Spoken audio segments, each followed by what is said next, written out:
maaltu beeka waan waaqayyo godhuun beekamu jechuudha. Waaqayyoof galanni guddaan haa ta'u.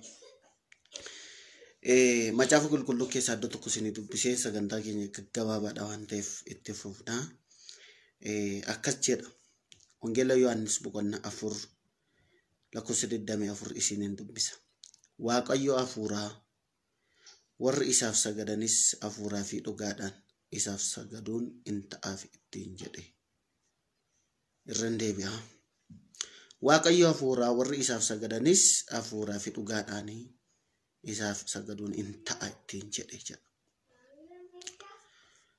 Waaqeffannaa walumaanii egaa Waaqayyo akkuma isinirraa isinii dubbise kana Waaqayyo hafuuraa kan nu ittiin waaqessinus kan nu ittiin isa arginus hafuuraani. Hafuuraan argama gooftaan, hafuuraan argama, hafuuraan nutti dhiyaatee jiras jechuudha. Kanaaf hafuura gaafa jedhamu maal jechuudha? Hafuura Waaqayyo iddoo hundumatti mul'ata jedha macaafni qulqulluun, iddoo hundumaa jira. Maaliin jira Waaqayyo? Hafuuraan. Nufaanaa maaliin jira Waaqayyo? Hafuuraan. Amma yeroo tokko isa namatu baay'ee akka nutti dhiyaatu yookiin immoo hiriyaan tokko akka nutti dhiyaatu beenna malee akka hafuurri qulqulluun sirriitti nutti dhiyaatu hin beennu. Garuu hafuura keessan caala isinitti dhiyaata jedha. Hafuuruma nuyi baafannu caala isinitti dhiyaata jedha macaafni qulqulluun. Waan tokko dheebodhaa, hafuuricha dheebodhaa. Hafuurichi isi jiraata kana dheebodhaa. Mee daqiiqaa 1, 2, 3 mee hafuuricha dheebodhaa. Booromni burqaa bishaanii dheebotee akka rooroo. Lubbuun koo si malee jettee waa biraan anaan ta'u. Booromni burqaa bishaanii dheebotee akka rooroo. Lubbuun koo si malee jettee waan biraa anaan ta'u. Nagaa koo kan koo Yesuus dhuunfaa koo. Nagaa koo kan koo Yesuus dhuunfaa koo. Nagaa koo kan koo Yesuus dhuunfaa koo. Nagaa koo kan koo Yesuus dhuunfaa koo. Waan baay'een naganee dura koo makkalee akkuma fixeensaa turee narraa galee. Waan hundumtuun sokkaa akka burqaa gannaa eebbaa nurraan kaanee gooftaa koo see malee maal qabnaa. Gaara keettan maadhaa mattadhee ulfaataa baakoo. Anko nafsi dana kanko malasho kabor ilaga Waaqayyo hafuura jedhitan waan isinitti hima. Waaqayyo hafuura jedha. Dubbii Waaqayyo gaafa dubbatu hafuura. Amma Waaqayyo hafuura gaafa jedhamu gooftaan Yesuus Kiristoos jecha tokko jedhe bartoota isaatiin. Hafuura isin jabeessu isinii erga'e. Hafuurichaan malee dhimma baasuu hin dandeessanii, hafuurichaan malee jajjamee hin qabdanii. Hafuuricha argachuudhaaf immoo waan tokko gochuutu ta'a jedhe. Inni ta'a jedhe kunis maa inni yoon isin biraa deeme hafuuricha isa dhugaa sana isa isin jabeessu isa isiniif dubbatu kanaan isin hin erga waan ta'eedhaafiti isin as turtu ani immoo hafuuricha isin erga. Har'a yuutaanan jajjabinni keenya mo'ichi keenya inni guddaan maa inni hafuuricha. Hafuurichi inni wanta hundumaa nama hubachiisuu danda'u galgala kana isiniin eebbisa isiniif haa kennamu. Hafuurichi obboloota koo nama geggeessa. Hafuurichi nama geggeessa karaa namni ba'u namatti agarsiisa. Mee Phaawulos maal jedha? Phaawulos jecha tokko jedha. Hafuurichi gaafa narra dhufu jedha. Hamma ija koo malee na fuudhee sokkeetu hamma samii banamaatti na argisiise. Afuurichaan isa dhokataa sana arguu dandeenya. Afuurichaan mana keenya galgalaa hubachuu dandeenya. Afuurichaan gooftaa keenya arguu dandeenya. Afuurichaan akka inni nu wajjin jiru hubachuu dandeenya. Afuurri Waaqayyoo yoo nuu kenname dhugaa jiru hubachuu dandeenya. Afuurichi garuu nuuf hin kennamne taanaan waan tokko iyyuu gochuu hin dandeenye. Afuurichi yoo isinii kenname afuurichaan kaatanii yoo guutamtanii Macaafni Qulqulluun maal jedha? Afuura abbaa jedhutu nu keessa jira. Afuurichaan malee waaqeffannaan iyyuu hin ta'u. Afuurichaan malee faarfachuun iyyuu hin ta'u. Afuurichaan malee fayyuun iyyuu hin ta'u. Afuurichaan malee lallabuunis hin ta'u. Afuurichaan malee raajuunis hin ta'u. Afuura malee otoo kaatee waan arga jette waan tokko iyyuu hin jiru. Wanta targitu waanuma mana keessa yookiin waanuma lafaa yoo ta'e yoo sitti mul'ate yookiin waan sitti mul'ate malee waan tokko hin jiru. Ila dhaggeeffadha. Afuura hamaa inni jennu kuni inni yeeba'u kuni afuura innis afuura foon qabeessa otoo hin taane afuuraan namatti gala. Afuurichi inni namatti galu kuni kallattii hin taane gara ofii fedha ofiisaatti nama geggeessa. Gara du'aatti nama geessa. Amanam tokko kan inni qaajaa bulee, iyyaan bulee, hayyallaan bu'aa bulee inni jedhu afuurota akkas godha. Afuuratu akkas godha itti galee akkas godhuu danda'a. Galgala kana namni asirra jiru yoo jiraate afuurri hamaan inni kallattii malee nama agarsiisu gara du'aatti nama geggeessu karaa keerraa maqaa Yesuus Kiristoosiin haa citu. Afuurri hamaan waan gadadoo nama agarsiisa. Waan babbareedaa miti. Waan akka du'aa kana yookiin immoo waan galgala hin qabne, waan galma hin qabnedha kan inni gochuu danda'u malee waan galma qabu miti. Iddoo galma qabu waan darbatamee fi galma waan hin qabnee fi galma fakkeessee namatti mul'isa.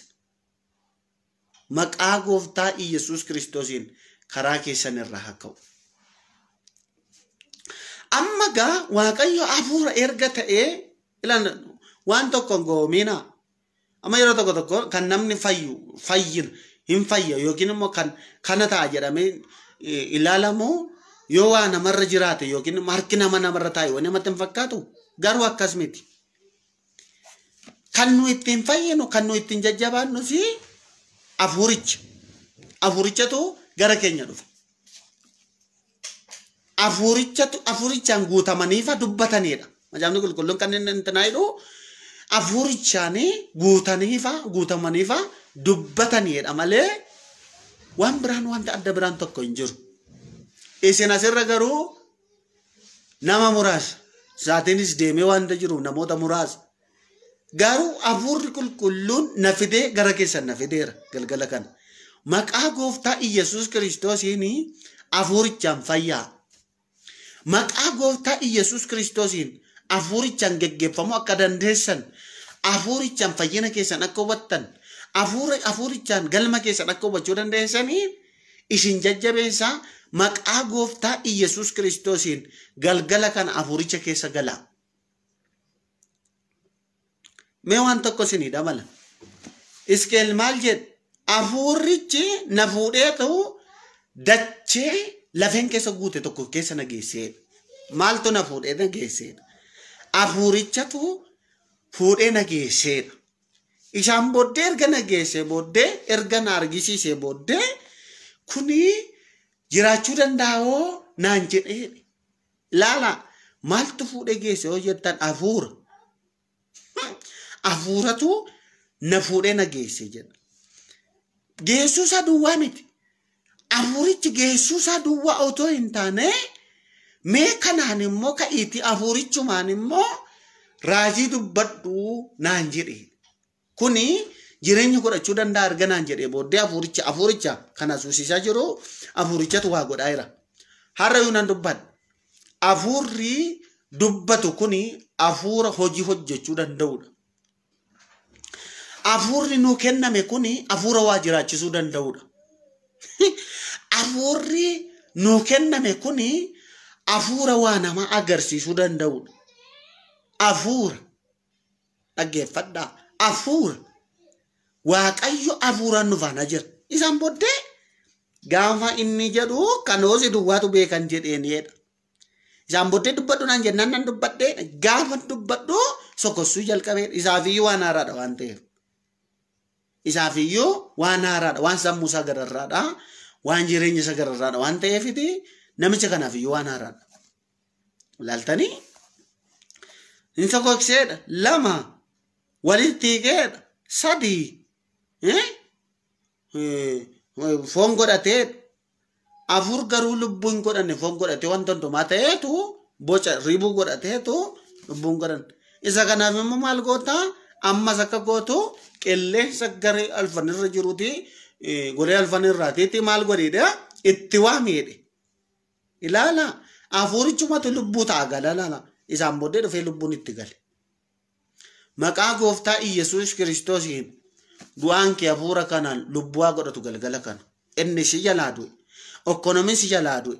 Maaloo na hordofaa hafuura waaqayyootu na dubbachiisaara waan ta'eedhaaf. Narra dhufee na dubbachiisaara waan ta'eef. Galgala kana wanti si jalaa du'e. Wanti jireenya kee keessaa du'e. Hafuura kana maqaa Iyesuus Kiristoosiin haa ka'u. Malashoo kaboosya. Maqaa gooftaa Iyesuus Kiristoosiin nana manaa hafuurichi akka inni naannoo keessa hin jiru nana manaa. Hafuurichi lafa sin jirtan akka inni jiru nana manaa. Maqaa gooftaa Iyesuus Kiristoosiin hafuurichaan jijjiiramaa. Metaki asoo. Ila isheen kun sin fayyaddi. Dhugaa dubbachuu baay'ee sin fayyaddi. Hafuurichaan jijjiiramaa. Hafuuraan hin fayyinaa. Hafuuraan hin jijjiiramnaa. Hafuuraan galma keenya hubachuu hin dandeenye. Mee dhaggeeffadhu. Gaafa ati hafuura kee isaan irraa deeffattu isaan immoo hin du'eedha macaafni qulqulluun. Yaa gooftaa gaafa ati isaanitti deebistu immoo isaan jiraatu ta'uudha. Mee dhaggeeffadhaa. Innumti lubbuun keenya maali? Lubbuun keenya maali? Mee lubbuun si keessa jiru kun maali? Hafuuraam. Hafuurichatu si keessatti akka jiraattu godhe malee biddeen ati nyaattu yookiin immoo hojii ati hojjettu uffata ati uffattu yookiin kalarii kee yookiin humna kee kana osoo hin taane maalidha beektaati? Lubbi waaqayyo nama uumee maalitti baafate jedha macaafni qulqulluun hafuura isaa itti baafate. Hafuurichi immoo akka ati jiraattu si godhe bakka. Hafuurichi jiraataa. Hafuurichi hin jiraachisa. Mee dhaggeeffadhu mee. Otoo kee hafuurichuma kana si keessa sabbate mee hin jirtu ati du'aadha. Jiraamiti du'aadha. Garuu hafuurichatu si keessa jira. Hafuurichi immoo isa jiraataadha. Hafuurichi si kenname kuni isa jiraataa. Hafuurichi dhugaa jiru nama hubachiisa. Mee dhaggeeffadhu. Mee yaadi. Egaa akkas ta'e namni kan inni fayyu harkarra kaa'ameetu yookiin immoo dhaqee sibsabaa tokko keessatti dhaabbateetu jijjiiramuu danda'a. Achi teessee ammati erga hafuuraan ta'e waan tokko fayyuu hin dandeessu, geeddaramuu hin dandeessu, jijjiiramuu hin dandeessu ati. Hin dandeessa. Mee dhaggeeffadhaa mee. Waaqayyoomti kunedha macaafni qulqulluun gaafa dubbatu qilleensa keessaan karaa qabaa'edha. Ameerikaa jirtu fakkeenyaaf as keessa kan hirmaataa jirtanii Ameerikaa jirtu ijoolleen keenya naannoo Jarmanillee jirtu kun isin argaan jira. Ijoolleen biyya Dubaayii naannoo kun jirtu sagantaa kun asirra kan hirmaataa jirtan isin argaan jira. Qilleensa keessa karaa qaba jechuun maaliin? Hafuura bakka. Yaabiheer manfasno kan isa waaqeffannu immoo hafuuraaf dhugaan ayidha. Meemmee dhaggeeffadhaa. Otoo mee isin amantoonni mee yookiin mana keessan keessatti otoo gooftaan Iyesuus Kiristoos kun lafa bu'ee kiraara taphatee dibbee rukutee halleluuyaa jedhee isiniif faarfatu argitanii beektu. Meemmee namni argee beektu. Ija isaa kanaan namni otoo inni waldaa keessaa halleluuyaa jedhee waa jedhu argitee hin beektanii? Argitee hin beektanii? Maaliif beektu isin? Yaabiheer wanti nu ittiin arguu dandeenyu hafuuraani. Foon kanaanii waaqayyoon arguu hin dandeenyu. Hafuura dhugaan nu keessa jira yoo ta'e garuu hafuurichaan garuu arguu dandeenya.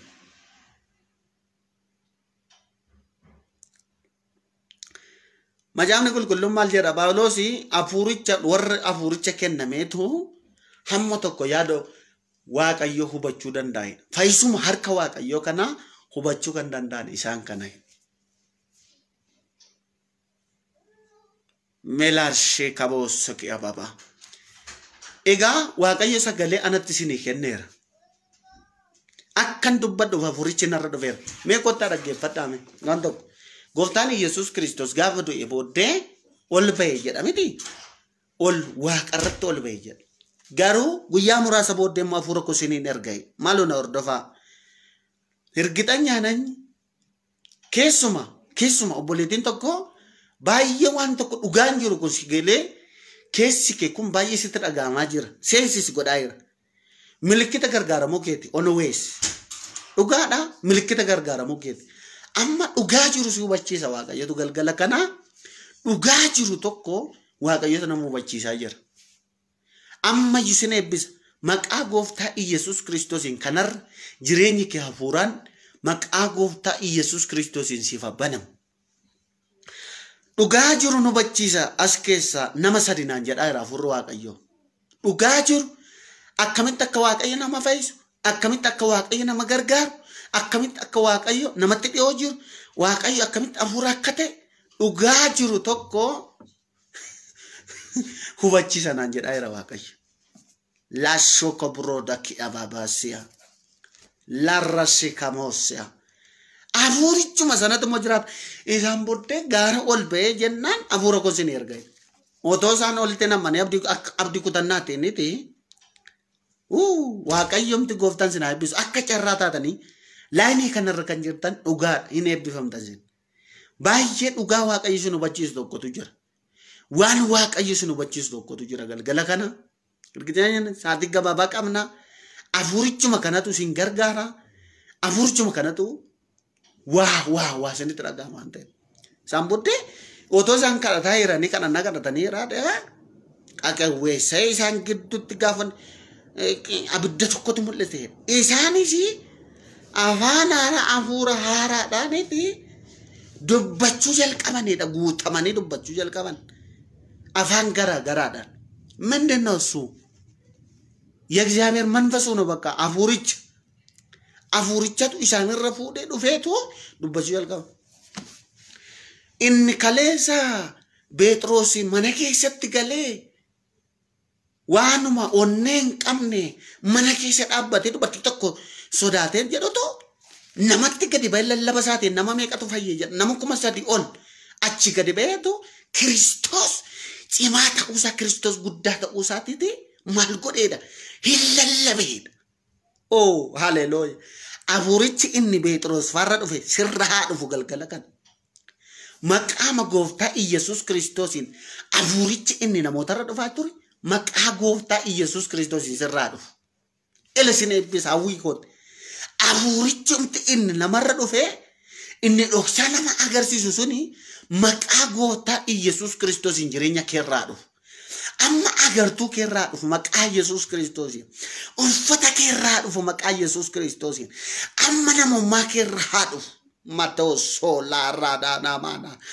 Maqaa Yesuus Kiristoosiin narra dhufee jiru kun sirraa dhufu galgala kana. Laarrashee takoosa kiyamaa.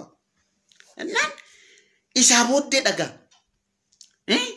Hafuurichi ergarraa dhufee booddeedha inni isaan dhaqanii hojii ergamoota boqonnaa 3 booddee farra isa erga gooftaan Yesuus Kiristoos hafuura isaa isaanirra buusee booddeeti Phexros fi Yohaannis faa gaaf tokko gara mana sagadaatti galuutti deemanii kadhataan tokko beektonni akka naarummaadhaan waggaa 40 yookiin 42 nama balbala fuuldura dhaabbatee kadhatu tokko itti dhufan.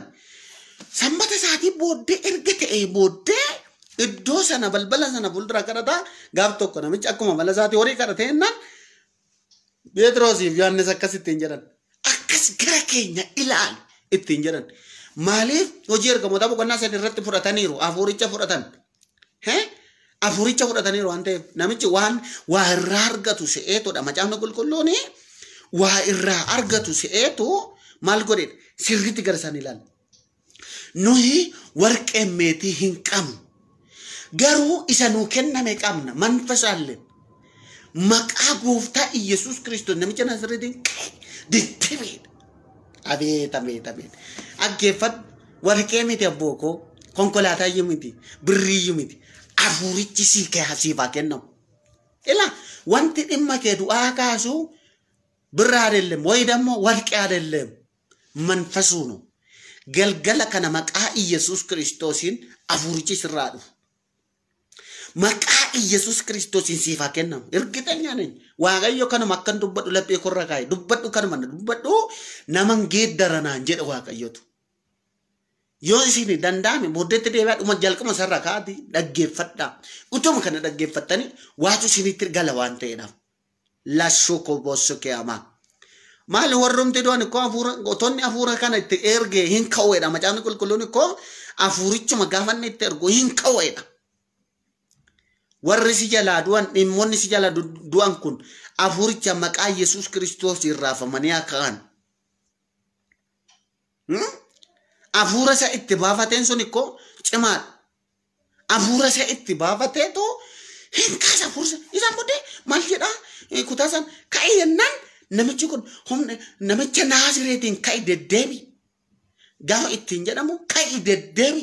Namicha Naazreetiin asii ka'e deddeebi yennaan namittiin burraattee utaaltee durmana achi kaateen beektu horii isheen kadhatte achi kaaseen beeku kennan harka namaa achi kaaseen beeku.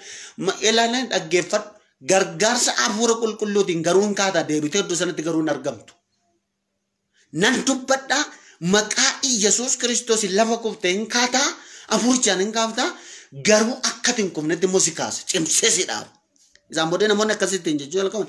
Maali namichi kun isa moozamin isaa dhaayedhan orgaan isa moozamin isaa dhaayedhan maaltu kaase beektaa hafuurichatu itti galeetu nafummaa isaa kana kaase. Jireenya kee naafate hafuura kee naafate maqaa gooftaa Yesuus Kiristoosiin galgala kana nan baasa. Maqaa Yesuus Kiristoosiin galgala kana ka'e maqaa Yesuus Kiristoosiin mashikadoos sokom alaaraadha. Maqaa Yesuus Kiristoosiin. Otoon amma ergixanyaan otoon ka'ee isaa lama walakkaa isaatii sadiitti Itoophiyaa isaatiitti gale namni baay'een akka namaatu nan beeku. Garuu hafuurichi kan inni natti dhufee na tuttuqu jalqabe hafuurii booddeedha akka isaatti Itoophiyaatti. Isaan booddee isaatii kanarra dhufee gale. Maaliif dubbadhu naan jedhe waan ta'eedhaaf. Dubbadhu tanaagar haleluuyaa. Manfasu haleluuyaa. Manfasuuno haleluuyaa. Hafuurichi inni nama geggeessu galgala kana maqaa Yesuus Kiristoos irraa buufata. Elisee makana isin karadhaa. Kanaan namni hin fayya hafuura kanaanii. Hafuura kanaan namni hin dammaqaa. Hafuura kanaan namni jijjiiramaa. Hafuura kanaan namni hin jabaataa. Hafuura kanaan waa namni hin irraanfata. Namittiin achi utaaltee jedhe. Achi utaalteetu ilaalaa. Hafuurumaan bakka ka'eedhan. Hafuurichumatu humna qaba. Hafuurichumatu waa godha. Hafuurichumatu garbar. Laashee koosiyaa. Mee waan tokko isin hin jedhu.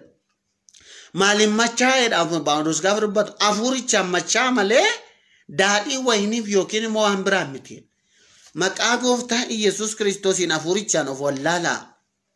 Hafuuricha isa kanaanii of wallaala maqaa Yesuus Kiristoosiin. Sinin eebbisaa maqaa gooftaa Yesuus Kiristoosiin hafuurichi inni nama dhaabu ol kaasee nama dhaabu jireenya keessan irratti haa galu maqaa Yesuusiin. Lelo sokoproota ke amamalados ke abaa. Meetsi kabababa. Isaan booddees keel maal jedhe? Na dhaabe. Hafuurichi gaafa itti galu qilleensichi gaafa dhufee itti galu hin dhaabate miilka. Ka'ee dhaabbatee. Isaan booddee akkasitti hin jedhe waaqa. Isaanii Israa'eloota jedhe jireenya Israa'elootaati. Lafeen kuni jireenya Israa'elootaati. Israa'eloonni namoota cimoo turan warra kakuu qaban turan baay'ee namoota ciccimoo turanii garuu hin miidhaman gidduu ga'anii gaafa miidhamaniidhanii namoonni maal jedhanii nuyi duuneerraa awwaalamneerrasii waaqayyo nu gateera jedhan. Abdii kutannaan isa kanatti lafa kuftee lafa abdiin kee cite lafa itti dadhabdee wanta dadhabdee keessaa koo dadhabde keessa maqaa Yesuus Kiristoosiin galgala kana sin kaasa hafuura kanaan ka'e. Maqaa gooftaa Yesuus Kiristoosiin hafuura kanaan ka'e. naan ani waaqayyo gootaan immoo akka kanatti gaafan hin tanaayiru ani biyya keessanitti deebisee no ani awwaala keessan nan bana abdii keessanis nan haaressa biyya keessanittis deebisee sin galchanii kun jireenya Israa'elotaati yoon kana godhuu baadhee immoo ani waaqayyo miteedheen ilaalaagaa wanti kun wanti inni ittiin hojjetame maali hojjettanii afurichatu na fuudhee keessa na geessee galgala kana siyan keeyyuu afurichaan hin hojjetama amma caalaanii foonii si qaqqabe harka sirra kaa'uu dhiisuu danda'a garuu afurichatu sitti dhiyoo jiraan siin jechaa jiraam afurichatu afura kee caala sitti dhiyaatee jira afurichatu sammuu kee caala sitti dhiyaatee jira afurichatu jireenya kee caala sitti dhiyaatee jira ana caala hiriyaa kee caala nama ati beektu caala hiriyaa kee caala kan sitti dhiyaatee jiru afuricha እግዚአብሔር መንፈስ ነው waaqayyo afur mashika oso larada babakias afurichaan hin farfatama afurichaan hin lallabama afurichaan hin raajama afura raajummaat irra dhufee jedha nam tokko afurri raajummaan irra dhufee jedha amma kun jechuun ilala afurri raajummaan afura lallabaa afura akkas akkasii afura mul'ataa ila dhaggeeffadhaa losoko protoki ababashi kabama afurichi mee dhoksaa jiru nama hubachiisa afurichumti mee daandiin jirreti karaa karaan ni jirre nama geggeessa karaa baasee jechuudha ameen afura kanaan galgala kana nama dammaquutu jira afura kanaan jireenya dammaquutu jira afura kanaan mee namuma hadoodaa tokkotu dammaqa galgala kana afura kanaan nan dubbadha afura kanaan isinii karadha afura kanaan garuu nama taatu afura kanaan mee karaa kee barta jireenya kee barta lados sokobrota ki ababashi kados afurichi eenyuun hin geggeessa ture jedha Yiftaan geggeessa ture warri kaan immoo manaati hin ari'u turan obboloonni immoo ati dubartii ejjiturra waan dhalatteefiti ati gatii hin qabdu ittiin jedhu nurraa ba'ii dhaala abbaa keenyaan argattu dhaalaaf isa ari'atu yiftaa'ee kan isaan ari'atan dhaaraan gaaf tokko immoo warri kaan immoo diinni jara sana immoo yiftaa'ee jara sanatti lola kaasanii jedhama jaamni qulqulluun afurri qulqulluun immoo yiftaa'ee waan geggeessuufiti jarri immoo jaarsa baasanii dhaqanii yiftaa'ee barbaacha dhaqaniidha lolli kan ittiin lolamu kan ittiin waa godhamu afuricha malee waan tokko hin jiru afurichaan ati immoo attama obboleettii obboleessa ko afurichaan ati fayyita afuricha laadoosi kamama meme namni afuricha dheebotaa jiru afurichi waan sinitti dhagahamaa jiru amma waatu natti dhagahamaa jira meme ila waatu natti dhagahamaa jira irgixanyaanan waatu narratti ta'aa jira namni jedhu as gidduudha amma saatii kana battala kana keessatti lakkoofsa tokko na argisiisu waatu natti dhagahamaa jira waa ta'uu fi keessa kooti waatu socho'aa jira namni jedhu tokko mee lakkoofsa tokko na argisiisu waan isinitti hima waan isinitti nama arraba korra waatu dhufaa jira lakkoofsa tokko na argisiisa mee warri waatu natti dhagahamaa keessa kooti dhugumayyuu waa hubachaan jira afurichaan nan fayyaa afurichaaneti nan gargaarama afurichaani annamantaa afurichaani nan jijjiirama nan amana afurichaan waaqayyo waan keessatti uume kan jedhu lakkoofsa tokko na argisiisu waan isinitti himan immoo arraba korra waatu jira lasciata cosocrodo comara la barra dosso clasia hallelujah waaqayyo sina ebbis men argisiisa me amurichum nargisiisa jirtu waaqayyo sina ebbis mi waan sina ebbisa waan sina ebbisu naaf jedha maalifiti dhugaa kana dhugaa sin keessa jiru dhugaa hubattanii waan sin akka sin hubattanii fi waan tokko hallelujah waan tokko sin hubachiisuu barbaadeen men argisiisa lootashi kaboosho korate kamara dosia waatu ela mashika sokoroto ki avara dosia waaqayyo sin ebbis Maal jedha macaafni qulqulluun hafuurri hafuura malta hin ajajamaidha. Hafuurichi hafuura qulqulluu yoo ta'e inni na keessas hafuura qulqulluu yoo ta'e maal ta'e waliif hin ajajamaidha. Waliif hin dammaqa wal dhagaa hafuura wal simatudha. Hafuurri dhugaan tokko yoo si keessa jiraate ana keessa gaafa dubbatamu si keessa monka. Inni na keessa jiru hafuura qulqulluu miti taanaan hafuura seexanaa miti taanaan waliin dhagaa waliin simatu. Sini gala miti yookiin hafuurri qulqulluun immoo si keessa jira taanaan hafuura biraan na keessa jira taanaan waliin simatu walii galuu hin danda'u. Hafuurri dhugaan garuu si keessa jira taanaan si keessa dammaquu irra jiraataa jechuudha. Akkamee mucaan gaafamee mee dhaggeeffadhaa. Gaafa Yohaannis haati Elzaabeetiin ulfa turte miti Yohaannisiin ulfa turte. Maariyaam immoo Yesuusiin ulfa turte gaafa dhaqanii fi mucaan garaa keessaa gaggalagalee. Maalidha hoo jettan ijoollee kanatu waa beeku osoo hin taane hafuuricha isaan keessa jirudha. Manfasuunu kanaafiti keessa wal keessa maal ta'e jedha hin gaggalagale jedha. Hin gaggalagale hafuura lamaansaa wal simateedha. Galgala kana maqaa Yesuus Kiristoosiin inni si keessa jiru kun si keessa maqaa Yesuus Kiristoosiin socho'aa jalqabu. Maqaa gooftaa Yesuus Kiristoosiin si keessa waa dhalatu galgala kana. Oo laadaase kaboo soko birate kama. Hirgitanya nama waa keessaa dhalatutu jira galgala kana. Haa socho'u sirriitti si keessa haa socho'u. Jireenyi kee keessa haa socho'u.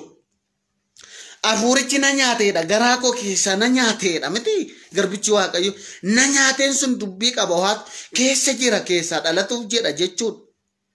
Mee dhaggeeffannaa warri mucaan nama fakkeenyaaf gaafa garaa namaa keessatti uumamu mucaan sun nagaa yoo ta'e maal ta'a hin sosocho'a miti hin sosocho'a mucaan hin socho'u taanaan immoo du'aadha miidhamaadhaan ho'ees kan hin irraanfatina hin sosocho'a jedha. Maaliif beektaa mucaa dhimma baasutu keessa jira waan ta'eef. Mucaa dhalatee bor waa godhutu keessa jira waan ta'eef. Mucaa dhalatee borii waa godhutu jira waan ta'eef. Maal ta'u sakkiyamaa maalamee Maariyaam gaafa Yesuus garaa keessatti baatame durba jedha. Macaafni qulqulluun dhiira wajjin walitti dhufeenya hin qabdu. Garuu ergamichi maal jedha hafuurri qulqulluun si golboofaa jedheen bakka waan biraan hin jiru. Hafuurichumatu keessaa dhalate waan biraan hin jiru. Hafuurri qulqulluun si dhalate si golboofaa inni immoo achi keessa kan dhalatu fayyisaa biyya lafaa taa'ee jedheen. Akkamitti taa'ennaan maqaasi hafuurichumatu sirra buufata. Isumaan bakka waan biraan hin jiru jedheen. Maqaa gooftaa Yesuus Kiristoosiin hafuurichi galgala kana isinirraa buufatu. Akkam nama gammachiistuusin. Akkam namatti tolaa jira galgala kana. Akkam inni waan saayii. Laashoo koboo kamamaa laashoo kobroota kiyaa. Meenan dubbadha. Erga akkas ta'e nana manaanis erga akkas ta'e hafuurichi nama keessa hin dhalata namarraa mul'ata erga ta'e nama fayyisa erga ta'e anarratti haa raawwatu dubbadhu dhuguma hafuurichi si geggeessaa jira hafuurri koo si mataa jira waatu natti dhagaamaa kan jira kan jettan lakkoofsa 3 barreessame waan dubbadha haleluuyaa ergitaa nyaanaan wanti kun namoota 13 irra ergaa nama 13 naan jedhaa jira hafuurri waaqayyo elaanis kan dubbadhaa jira hafuuraani waan biraan hin jiru hafuuraan hin dubbadha hafuuraan hiikamtaa hafuuraan gargaaramtaa hafuurichi ol simataa hafuurichi si keessatti waa ta'a.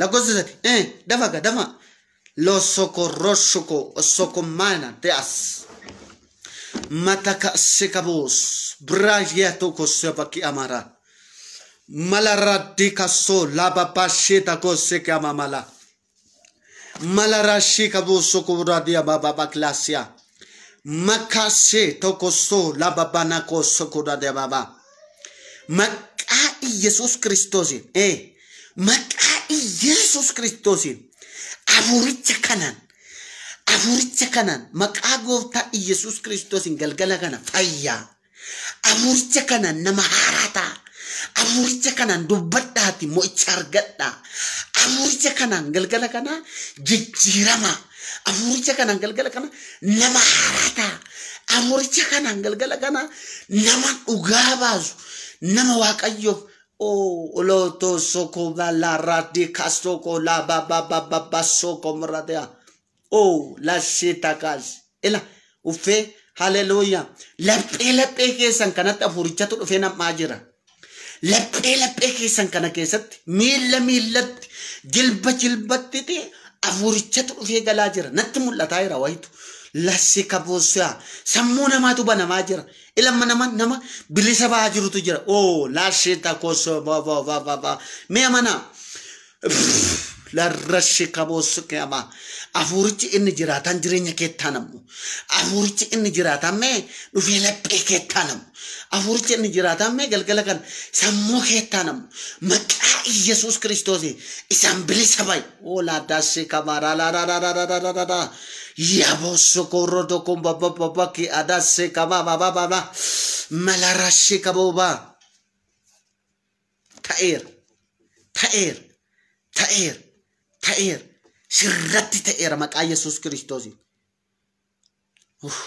elakkas godha ala amma keessuma nama lamatu ija keerra waatu waan haaraa tokkoti ofirratti argaa jirta ammati waan haaraa tokkoti Yesuus maayin waan haaraa tokkotu natti dhagahamaa jira waan haaraa tokko baraa jira waan haaraa tokkotu natti mul'ataa jira jettaa lubbuun tokko meena argisiisi lakkoofsa sadii barreessi nama tokko or tokko immoo waatu sirriitti lakkoofsa sadii na argisiisaati lakkoofsa sadii na argisiisi dafi waan sitti muuf jechaa jira waan ofirratti argaa jira waan haaraa tokkoon ofirratti argaa jira afurichaani waan haaraa tokkoon ofirratti argaa jira waatu nutti mul'ataa waan masaa'oo naagalaa hin jiru garuu addana baabachaa hin jiru waan haaraa tokkotu ofirratti ta'aa jira kan jettu lakkoofsa sadii na argisiisi dafi waan sitti hirmaa jira ergaa keeti waan ta'edha haleluuyaa kan jedhamu milikkitatti waaqayyo ija keerraa waa kaasee waa si argisiisaa jirudha kunoo na barreessitee jirta waan ta'eedhaaf waa ija keerraa ka'eetu waan haaraa tokko ofirratti argaa jirta kanaafidha gaafa afurichi gara namaa dhufu akkasi si galamiti afurichi gaafa gara namaa dhufu laashita koosoko maraadi yaasoo matatsi kaboorade kamamala deeshita oso maradi sekorada baba shilarada Yesuus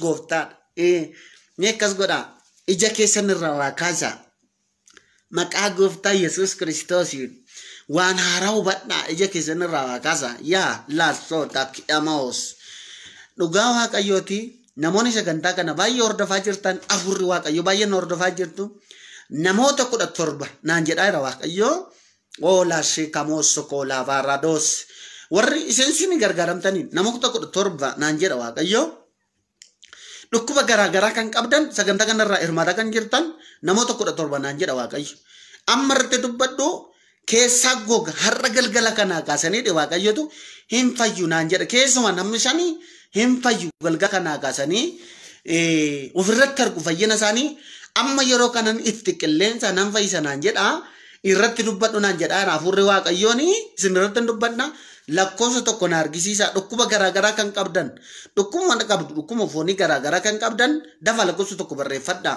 kun dhukkuba kooti rakkina koo keezii gosa guddaadha kan jettanii lakkoofsa tokko barreeffadha nama 17 naan jedhaa jira waaqayyotu namoota 17 naan jechaa jira amma isin irratti dubbadha amma hafuurichuma kanaan gargaartu maaliif beektamu dafa lakkoofsa 17 nama 17 naan jedhaa jira lakkoofsa tokko na argisiisa dafa laashee kaawwaso dafa loso koma maradikaso kama waya fura baranera afurri malakate gababatti lallerra wante edafiti dava losikaso nateke asikabota ki abababa afuran infayya margate afuran achitin fayya na matergate waqayyo chi ejira ergate afurchan fana ejira ergate haleluya dugan sini jana kamayyanom tan singalgalakan bayye kamayyanom tan galgalakan bayye warri qattita sagantakan rawatan keessuma bayye dhukkuba gurguddaa mu fayyitu dhugaa waaqayyooti ergitanya nan dhugaa baatiidhaaf bilbiltu dhugaa baatiidhaaf dubbattu asirratti maqaa gooftaa Yesuus Kiristoosiin afurichaan fayya wow fayya larrados kiamanados haleluya maradas kabota ki ababa shilarada ila rada da como marra de godo como la rosu como mama Macaafni qulqullummaa jedha yaa gooftaa afurichi afura nagaa laatudha. Afurichi afura jireenya laatudha. Maqaa gooftaa Iyesuus Kiristoosiin afurichaan kaleerra, kaansarirra, coggaarrarra, giffiitirra, sukkaararra maqaa Iyesuus Kiristoosiin afurichaan fayyaa. Ila ta'aayira. Yoo yaallafeenu. Manfasu yaallafeenu. Afurichi darbaa jira. Ilala afurichi darbaa jira. Ittuma qabjal jedhe. Afurichi darbaa jira. Ila dhaggeeffan ofirratti qab baay'ee kaleen kellee kan si rakkisaa jiru. Ila kun amma fayyaa jirta. Fayyaa jirta. Ila natti mul'ataara fayyaa jirta. Fayyaa jirta. Maasaniin kee baay'ee kan si dhukkubaa jiru. Ila amma fayyaa jirta. Fayyaa jirta. Fayyaa jirta. Ila fayyaa jirta. Waaqayyo kunoo maasanii kee manaa jira. Fayyaa jirta. Si fayyisaa jira waaqayyotu natti mul'isaa jira waan ta'eedhaaf. Afurichi natti mul'isaa jira. Afurri irra buufate kun afura hooda dubbachiistu otoo hin taane afuricha isa wanta hundumaa danda'uudha waan ta'eedhaaf. Manfasu raasu እግዚአብሔር ነው. Fayyaa jirta. Erga waggaa sadiitii coggaarraan baay'ee kan si dhukkubaa jirtu baay'ee kan yaalamtee dadhabde coggaarraa keessa dhukkubaa ila kun amma fayyaa jirta. Dhugaa baatu dhuguma siniin jedha. Baay'ee kan nama dhibu keessa ila fayyaa jirta. Fayyaa jirta. Fayyaa jirta. Fayyaa jirta. Fayyi. Fayyi. Fayyi. Lorraadaashi laroosoo. Afurichaan. Afurichaan. Bilisa. Bilisa. Ila namni saddeet fayyitaniitu ammas girduudha. Namni saddeet fayyitaniitu. Urgixanyaa nanya namni saddeet fayyitaniitu. Fayyitaniitu. Namni saddeet fayyitaniitu. Ila kun nanti mul'isaa jira. Fayyitaniitu. Fayyitaniitu. Ila. Namoota sadiitu ila kana gidduudha akkas jechaa jirtu. Abjuu kootu bade dur abjuu sirriin qaba jettu namni sadi. Lakkoofsa lama na barreessaati na argisiisa dafaa. Lakkoofsa sadi na barreessaati na argisiisa. Lakkoofsa sadi barreessaatiiti. Na argisiisa abjuu kootu bade galgala kana immoo akka naaf deemuun barbaada kan jettan abjuu kootu bade narraa fudhatameera akka durii miti kan jettan namoota sadiitu jirtu kana gidduu lakkoofsa lama na argisiisa. Lakkoofsa lama maqaa gooftaa Iyesuus Kiristoosiin abjuun keessiif adeemu.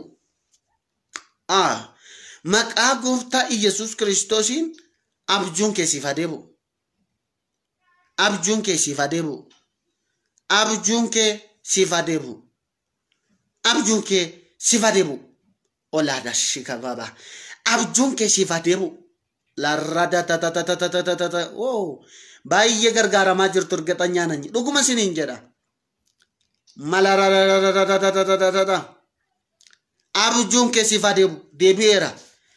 Dhugaabaa galgaluma kana kaatanii waan haaraa ofirratti argitu. Dhuguma siniin jedha waan addaa. Ishuma cal jedhanii qaajaa bulan osoo hin taane waan haaraa ofirratti argitu. Dhuguma abjuu dhalootaaf ta'u. Abjuu biyyaa. Abjuu waan sirrii. Abjuu jireenya dubbatu. Abjuu sirrii. Abjuu seenaa namaa geettir. Abjuu ofirratti argitanii hin beektan. Galgala kanaa kaasee waaqayyoo ija kee irratti jireenya keessan irratti deebiseera jedha namoota kanaan. Lola shikamoo sokke abara doosyaa. La doosoko burodoko mamashila. Ela radosoko babababababashila radosyaa. Dhugaan siniin jedha. Namoonni laayinii kanarra jirtan galgala kana. Afuura kana lafa jirtanitti bilisa baatu. Afuura kanaan jijjiiramtu. Yoo xinnaate naan jedha waaqayyotu. Namoota 57 naan jedha waaqayyotu. Namoota 57 warra dhufanii baan isaa ta'u warra galaa jiraniif isaa ta'u hin beeku. Namoota 57 kallattii garaagaraatiin dubban afuura kun galgala kan waan sitti dubbadheen jedhe waaqayyo. Namoota 57 nan gargaara naan jedhe waaqayyo. Lama dhaggeeffadha. Namoota 57 naan jedhe waaqayyotu. Nan gargaara naan jedhe. Keessumaa lakkoofsa lama na argisiisa. Lakkoofsa lama. Rakkina gaa'ilaa qabdu milkaa'ina isin qabdanii baay'ee rakkina gaa'ilaa qabdu namoota lama. Baay'ee rakkattu rakkina gaa'ilaa qabdu baay'ee milkaa'ina hin qabdan baay'ee milkaa'ina hin qabdan wanta isin loluutu jira. Kunis laayinii kanarra hirmaataa jirtu. Lakkoofsa lama na argisiisa maaloo dafaa waaqayyotu galgala kana anaanis baay'ee na dubbachiisaa jira waan ta'eedhaaf. Haleelooyaa lakkoofsa lama na argise lama duwwaa lakkoofsa lama do akkan dubbadhuuf jechuudha akkan dubbadhuuf afuricha na dubbachiisa waan jiruufi lakkoofsa lama na argisiisa maal dafaka la sokomrashi kamose maqaa gooftaa Yesuus Kiristoos hin har'a galgala kana hiikamsisii ta'eera. Dureetti guutama baay'ee dhuguma rakkina qabdaati lola guddaa qabda baay'ee rakkina guddaa qabda ati rakkina guddaa qabda baay'ee waan si ammeessitu jira dureetti guutama laani kanarra kan jirtu baay'ee rakkina